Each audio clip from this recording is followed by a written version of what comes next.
സ്വതന്ത്ര കേരളത്തിലെ ആദ്യ നിയമസഭാ സമ്മേളനത്തിന്റെ ഓർമ്മകൾ അയവിറക്കിയാണ് നിയമസഭാ സാമാജികർ പഴയ നിയമസഭാ ഹാളിൽ ഒത്തുചേർന്നത്.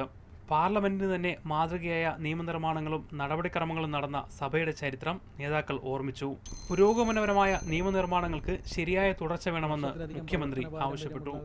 കേരള നിയമസഭ പാസാക്കിയിട്ടുള്ള നിയമങ്ങൾ പല സംസ്ഥാനങ്ങളും മാതൃകയായി എടുത്ത് അത്തരത്തിലുള്ള നിയമങ്ങൾ സൃഷ്ടിക്കാൻ തയ്യാറായിട്ടുണ്ട് എന്ന് സർ, അത്തരത്തിലുള്ള ഒട്ടേറെ നിയമനിർമ്മാണങ്ങൾക്ക് നേതൃത്വം കൊടുക്കാൻ കഴിഞ്ഞ സഭയാണിത്. നിയമനിർമ്മാണ സഭയും ജനങ്ങളും തമ്മിലുള്ള അകലം വർദ്ധിക്കുന്നതിനെ കുറിച്ചാണ് പ്രതിപക്ഷ നേതാവ് സൂചിപ്പിച്ചത്. സാധാരണക്കാരുടെ യാതനകളും ദുഃഖങ്ങളും പേറുന്ന ലക്ഷങ്ങളുടെ അടുത്തു നിന്ന് അകലത്തിലാണോ സാർ ലെജിസ്ലേച്ചറും എക്സിക്യൂട്ടീവും തമ്മിലുള്ള ദൂരം വർദ്ധിക്കുകയാണോ?